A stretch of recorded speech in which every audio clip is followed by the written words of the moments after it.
자, 미국인, 일본인, 한국인 세 사람이 아프리카 여행을 했습니다. 근데 그만 무단 침입을 해가지고 야만인에게 붙잡혀서 곤장 100대를 맞게 되었습니다. 근데 다행스럽게도 야만인 주장이 한 가지 소원을 들어주기로 약속했습니다. 미국인이 말했습니다. 제 등 위에 방석 6장을 깔아주세요. 그래서 6장을 깔아주었습니다. 그런데 방석이 얇다 보니까 70대 정도 곤장을 맞다 보니까 이게 다 찢어져 버린 거예요. 그래서 고스란히 30대는요 온전하게 곤장을 맞게 되어진 것이에요. 정신이 암울한 정신으로 그래도 나는 창조력이 뛰어난 민족이야, 그렇게 중얼거리고 정신을 잃고 말았습니다. 근데 이 과정을 지켜보고 있던 일본인이 소원을 말했어요. 제 등 위에는 침대 매트리스 6개를 깔아주세요.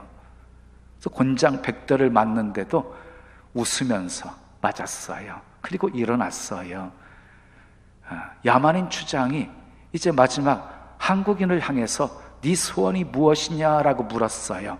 그랬더니 이 한국 사람이 씩 웃더니 저 일본 놈을 제 등 위에 올려주세요.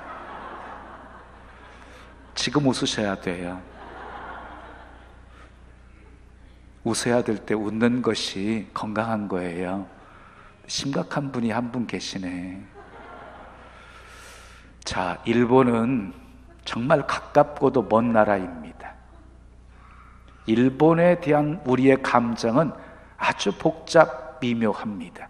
그런데 오늘 본문에 나오는 니느웨와 이스라엘 백성들의 관계가 그러했어요. 여러분, 니느웨는 아수르의 수도였습니다. 이 아수르는 이스라엘 민족의 숙적이었습니다. 그냥 걸핏하면 쳐들어오고 침략하고 그리고 많은 것을 노략질해 갔습니다. 그런데 어느 날 하나님께서 요나를 부르시더니 그 니느웨에 가서 하나님의 메시지를 선포하라는 것입니다. 요나는 너무너무 싫었습니다. 그래서 방향을 바꾸어서 정반대의 방향인 다시스로 도망가는 배를 타게 되어집니다.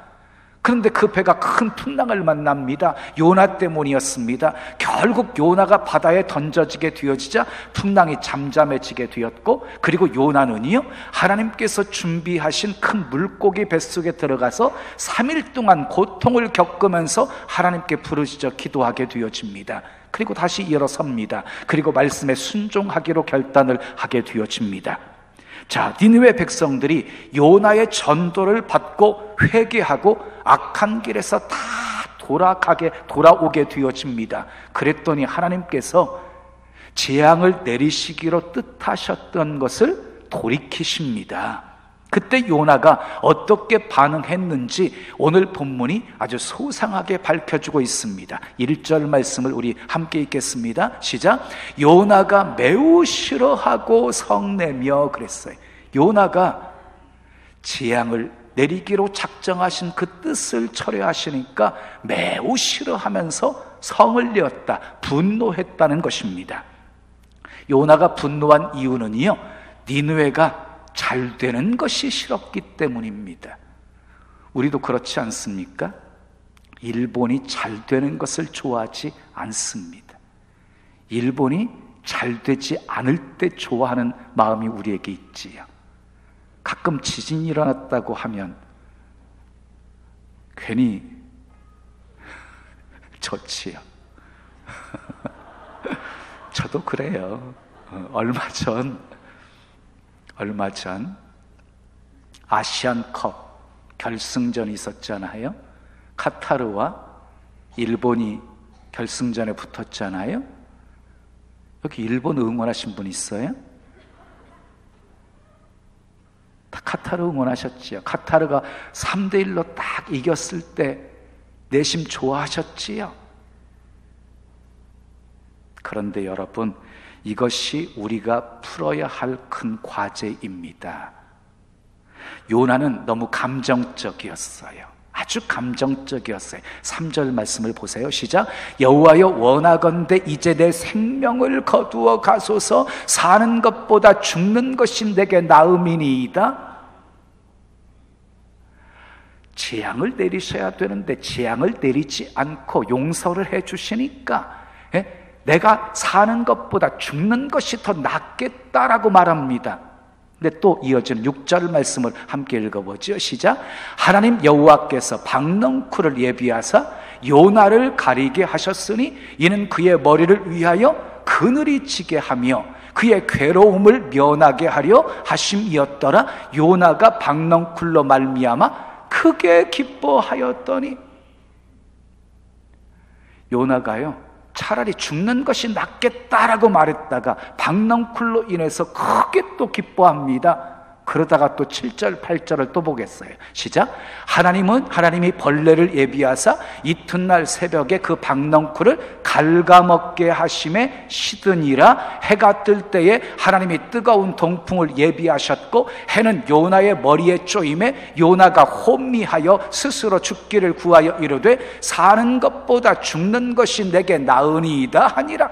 박넝쿨로 인해서 크게 기뻐하다가 또 금방 그 박넝쿨 벌레가 씹어 먹어가지고 시들어버리게 되어지니까 또 차라리 죽는 것이 낫겠다라고 투정을 부립니다. 아주 그냥 감정이 너무 변화무쌍하고 있지요. 자기 마음에 드는 것이 있으면 크게 기뻐하다가 자기 마음에 들지 않으면 죽기를 구하고 있습니다. 변덕이 죽을 듯 하고 있습니다. 자, 자기 마음에 들지 않으면 그 대상이 니느웨 성이 니느웨 사람이든지 박넝쿨이든지 하나님이든지 상관없이 지금 닥치는 대로 분노를 터뜨립니다. 요나는 철저하게 자기 중심적인 사람이었습니다. 자, 우리에게도 요나의 성향이 있습니다. 한번 따라해 보실까요? 손을 이렇게 들어보세요. 요나가 여기 있어요. 요나의 성향이 우리 안에도 있어요. 하나님의 말씀대로 하나님의 뜻대로 살겠다고 고백하면서도 결정적인 순간에는 자기 좋은 대로 행동합니다. 자기 생각대로 안 내면 분노합니다. 자기 분을 이기지 못하고 죽기를 구합니다. 여러분, 이런 요나의 위기를 극복하려면 우리가 해야 되는 것이 있어요. 첫째, 따라하겠습니다. 관점이 바뀌어야 합니다. 여러분, 관점이 바뀌어야 돼요. 관점이라는 게 무엇이에요? 사물을 관찰하거나 고찰할 때 그것을 바라보는 방향, 그리고 생각하는 입장을 관점이라고 하는 거예요. 근데 사람들은 어때요? 자기 주관적인 관점으로 사물을 바라보고 세상을 바라보잖아요. 자기 주관적인 관점으로. 그런데 믿음의 사람은 달라야 됩니다. 하나님의 관점으로, 하나님의 시각으로 세상을 바라보고 사물을 바라보아야 하는 것입니다. 아멘 하십시오. 요한복음 3장 17절 말씀을 우리 함께 읽겠습니다. 시작. 하나님이 그 아들을 세상에 보내신 것은 세상을 심판하려 하심이 아니요 그로 말미암아 세상이 구원을 받게 하려 하심이라. 여러분, 세상을 향한 하나님의 관점은 심판이 아니에요. 구원입니다. 구원. 자, 니느웨는 아수르 제국의 마지막 수도였습니다. 오래된 도시였습니다. 아수르는 유다와 이스라엘을 계속해서 침공했던 그런 민족이었습니다. 후일의 북이스라엘은 아수르에 의해서 멸망하게 되어집니다. 니느웨가 얼마나 악한 곳인지 나훔서를 보면 자세하게 소개가 되어지는데, 나훔 선지자는 그 니느웨 성을 피의 성, 피의 도성이라고 말했습니다. 피의 도성.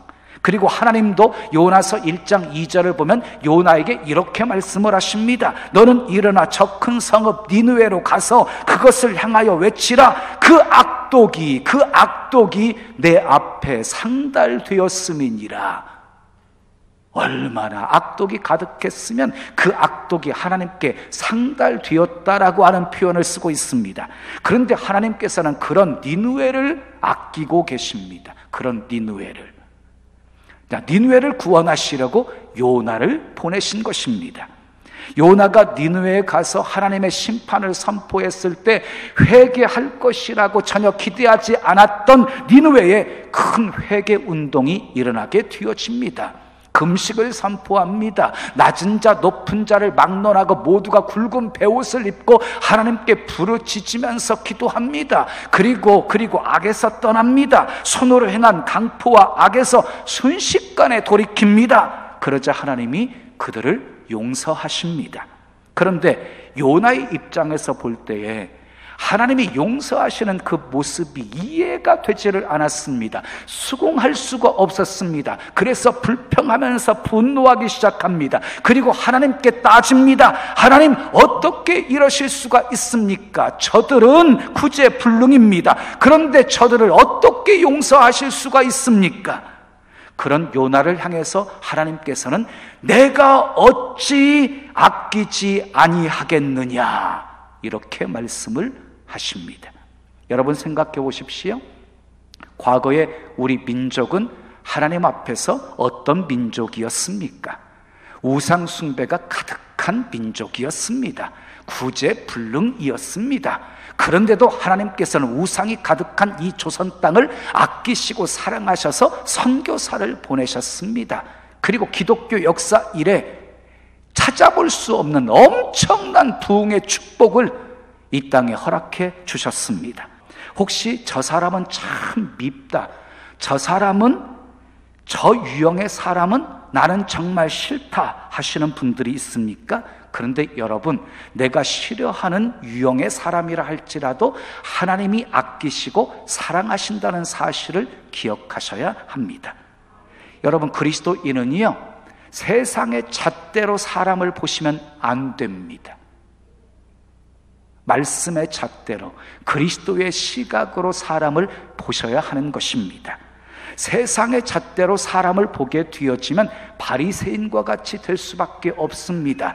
그들은 세상을 구원의 눈으로 바라보지 않았습니다. 심판의 눈으로 바라보았고, 그리고 정죄의 눈으로 바라보았습니다. 그래서 그들은 단 한 명의 영혼도 구원할 수 없었습니다. 오히려 구원의 문을 가로막고 있었습니다. 그러므로 하나님의 사람은 세상을 바라보는 관점이 바꾸어져야 하는 것입니다. 관점이 바뀌어야 합니다. 두 번째 따라합시다. 가치관이 바뀌어야 합니다. 자, 본문 10절 11절 말씀을 우리 함께 읽겠습니다. 시작. 여호와께서 이르시되 내가 수고도 아니하였고 재배도 아니하였고 하룻밤에 났다가 하룻밤에 말라버린 이 박넝쿨을 아꼈거든. 하물며 이 큰 성읍 니느웨에는 좌우를 분변하지 못하는 자가 12만여 명이요 가축도 많이 있나니 내가 어찌 아끼지 아니하겠느냐 하시니라 그랬어요. 이 말씀으로 요나서가 끝나요. 근데 어딘지 모르게 소설을 쓰다가 미완성 소설 작품 같지 않아요? 근데 여러분, 요나서가 이렇게 끝났지만 하나님의 강력한 무언의 메시지가 그 속에 담겨져 있습니다. 너는 수고도 하지 아니했고 재배도 하지 아니했고 하룻밤에 났다가 하룻밤에 사라진 박넝쿨을 아꼈지 않느냐? 하물며 내가 어찌 좌우를 분별하지 못하는 니느웨 사람 12만여 명과 수많은 가축들을 아끼지 않을 수 있겠느냐? 하나님의 강한 질책의 음성이 그 속에 담겨져 있습니다. 요나는 사람보다 박넝쿨을 더 아꼈습니다. 박넝쿨을 무엇보다 더 아꼈다고요? 사람보다 박넝쿨을 더 아꼈어요. 벌레가 나타나가지고 박넝쿨을 다 갉아먹고 그늘이 사라지게 되어지자 죽겠다고 야단을 쳤습니다. 오늘날도 사람보다 물질을 더 중요하게 여기는 사람들이 얼마나 많습니까? 자, 니느웨 사람들은 좌우를 분별하지 못하는 사람들이었습니다. 여기서 좌우를 분별하지 못한다는 것은 선악을 구별할 수가 없다는 말입니다. 여러분 기억하세요. 불신자들은요, 좌우를 분별할 수 없습니다. 선악을 구별할 수 없습니다. 진리와 거짓을 구분할 수 없습니다. 그런데 좌우를 분별하지 못하는 그 사람들을 향해서 독설을 퍼붓고 정죄를 하고 싸우는 것, 지혜로운 사람입니까? 미련한 사람입니까? 미련한 사람입니다. 자기 사명을 아는 사람입니까? 모르는 사람입니까? 모르는 사람입니다. 그런데 신자의 모습 속에 이런 모습들이 너무 많다는 것이 우리의 마음을 아프게 하는 것입니다. 여러분 기억하세요. 하나님은 우리나라와 철천지 원수 같은 일본 사람들도 아끼십니다. 아멘 하셔야 돼요. 자, 같은 민족이면서 총칼을 겨누고 싸웠던 우리 북한 동포들도 하나님께서 아끼시고 구원하시기를 원하십니다. 이 세상에 하나님이 전도하지 말라고 하는 대상은 하나도 없습니다. 하나님은 모든 사람이 다 구원받기를 원하십니다. 그래서 한 분밖에 없으신 독생자 예수 그리스도를 이 땅에 보내주신 것입니다. 한 영혼이 천하보다 더 귀하다고 말씀하셨습니다. 마가복음 8장 36절에 사람이 만일 온 천하를 얻고도 자기 목숨을 잃으면 무엇이 유익하리요? 라고 말씀했습니다. 온 천하와도 바꿀 수 없는 것이 목숨이라는 것입니다. 생명이라는 것입니다. 그러므로 우리들은 소중한 존재입니다. 하나님의 형상을 닮은 독특한 피조물들입니다. 주님은 나를 위해서 이 땅에 오셨고 나를 위하여서 십자가에 못 박혀 죽으셨습니다. 나는 소중한 존재입니다. 아멘인가요? 그러므로 나를 함부로 대하시면 안 됩니다. 더 나아가서 모두를 소중하게 여기셔야 됩니다. 예수님은 나만을 구원하시기 위해서 이 땅에 오신 것이 아니라 우리를 구원하시기 위해서 이 땅에 오셨기 때문입니다. 디모데전서 2장 4절의 말씀처럼 하나님은 모든 사람이 구원을 받으며 진리를 아는 데 이르시기를 원하십니다. 그러므로 하나님의 사람은 가치관이 바뀌어져야 하는 것입니다. 자, 마지막 세 번째 따라 합시다. 하나님이 아끼신다면 우리도 아껴야 합니다. 자, 11절 말씀을 다시 보겠습니다. 시작.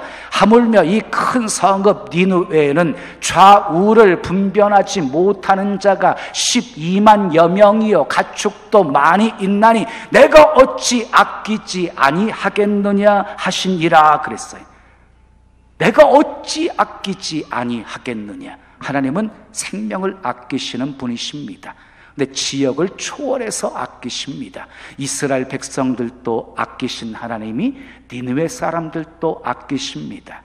가난한 사람들도 아끼시지만 부자도 아끼십니다.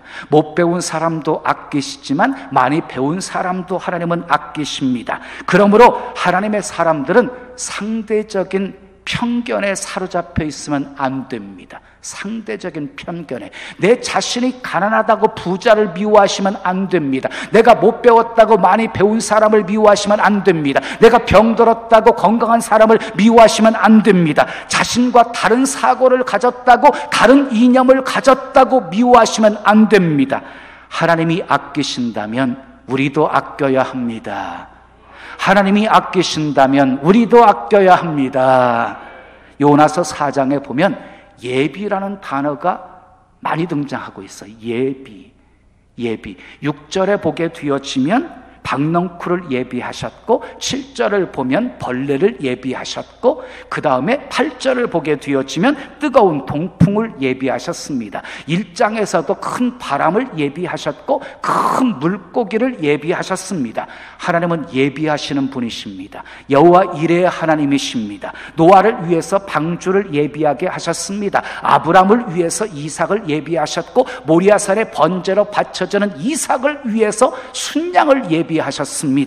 7년째 흉년을 앞에 두고 요셉을 예비하셨고 그리고 애굽에서 노예 생활하고 있는 이스라엘 백성들을 위해서 모세를 예비하셨습니다. 모세 뒤를 이어 지도자로 세우기 위해 하나님이 여호수아도 예비하셨습니다. 그리고 요나를 깨우치기 위해서 박넝쿨, 벌레, 뜨거운 동풍을 예비하셨습니다. 니느웨를 아끼신 하나님이 이 화성을 구원하시고 더 나아가서 세계 열방을 구원하시려고 우리 신나는 교회를 예비하셨습니다. 그리고 그곳에 우리를 불러주셨습니다. 믿으시면 크게 아멘 하십시오. 자, 예비된 것은요, 때가 되면 그 목적을 위해서 쓰여져야 하는 것입니다. 지금이 바로 쓰임받을 때입니다. 지금이 전도에 힘쓸 때입니다. 하나님께서 나는 니느웨도 아꼈다. 나는 니느웨도 아꼈다. 너는 어떻게 할래? 이렇게 우리 주님이 우리에게 물으십니다. 이제 그 물음 앞에 우리가 어떻게 반응하시렵니까? 네, 하나님, 이제부터는 아무도 미워하지 않겠습니다. 편견 없이 누구에게나 복음을 전하겠습니다. 나는 전도를 위해서 하나님이 예비하신 존재임을 기억합니다. 이렇게 대답할 수 있기를 바랍니다. 그리고 그 대답을 실천으로 옮겨서 여러분들의 삶 속에 순종의 삶으로 나타나기를 예수님의 이름으로 축원합니다. 부모에게 효도하는 것 다른 길 없어요. 부모님이 기뻐하시는 일을 행하면 되는 거예요. 하나님께 충성하는 것 다른 것 없어요. 하나님이 기뻐하시는 일을 행하시면 되는 거예요. 아멘 하세요. 만약 요나가 하나님이 니느웨에 향하신 하나님의 뜻을 알았더라고 한다면 니느웨 사람들이 회개하고 돌이킬 때 기뻐했을 것이에요. 그런데 그 하나님의 뜻을 몰랐어요. 그래서 박넝쿨로 인해서 심히 기뻐하다가 박넝쿨이 시들게 뒤어지자 또 죽기를 구했던 것이지요.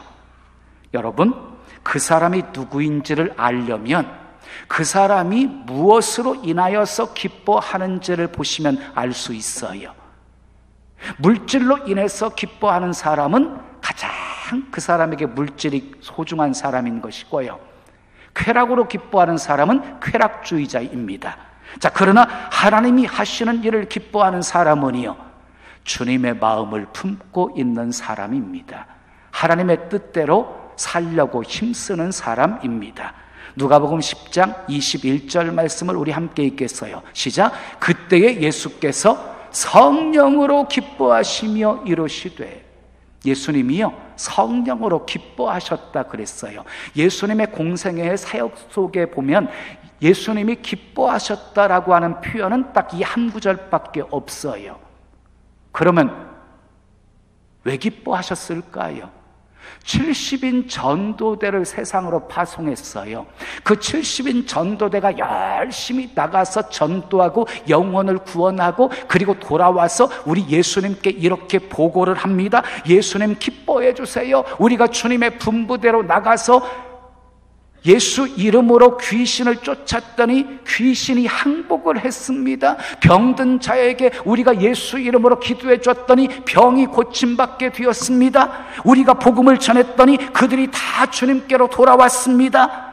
이 소식을 들으신 예수님이 성령으로 크게 기뻐하셨다라고 기록하고 있는 것입니다. 사랑하는 여러분, 주님이 기뻐하신 일은 주님이 기뻐하신 일은 영혼 구원하는 일입니다. 그것보다 하나님이 더 기뻐하시는 일은 없습니다. 그 일을 위해서 우리가 해야 할 일이 있습니다. 관점을 바꾸어야 합니다. 가치관을 바꾸어야 합니다. 하나님이 생명을 아끼신다면 우리도 아껴야 합니다. 교회가 존재하는 목적이 무엇입니까? 영혼 구원입니다. 영혼 구원에 관심이 없는 교회가 무슨 교회입니까? 영혼 구원에 관심이 없는 성도가 어찌 진실한 성도라고 말할 수 있겠습니까? 사랑하는 여러분 모두 많은 영혼들을 주님께 인도해서 주님의 기쁨이 되시고, 아멘, 하늘의 별과 같이 영원히 빛나는 복된 삶 사시기를 예수님의 이름으로 축원합니다. 축원합니다.